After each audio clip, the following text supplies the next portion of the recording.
मी नेहमीच नवीन नवीन design try करत असते आणि त्यातलीच एक डिझाईन मी आज प्रयत्न केला करण्याचा, पण ती माझी कशी फेल गेली ते तुम्हाला पुढे कळेलच. तर आज आपल्याला व्हॅनिला केकची ऑर्डर होती, त्यामुळे मी इथे क्रीममध्ये आणि स्पॉन्जमध्ये व्हॅनिला इसेन्स यूज केलेला आहे आणि लेअरिंगमध्ये मी व्हाईट चॉकलेटचा पण यूज केला आहे. त्यानंतर इथे मी केकवरती रोज तयार करायचा प्रयत्न केला, पण तो काय एवढा खास आला नाही आणि पर्सनली मला तो नाहीच आवडला. त्यामुळे मी ही डिझाईन पूर्णपणे काढून टाकली आणि केकला त्याच कलरमध्ये मी इथे फिनिशिंग दिलेला आहे. आणि आता मी ठरवलं होतं की एकदम सिम्पलच नेहमी आपण जसा केक बनवतो तसाच आपण हा केक रेडी करायचा.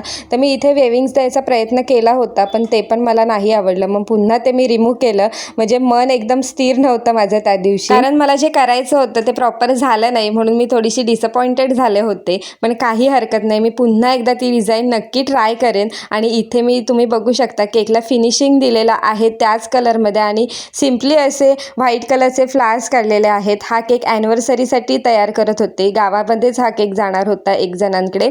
आणि सिम्पल असा मी केक रेडी केला. केकवर दोघांचीही नावं टाकून घेतलेली आहेत आणि नंतर मी एक बटरफ्लाय लावला आणि इथे ॲनिव्हर्सरी टॅग लावला.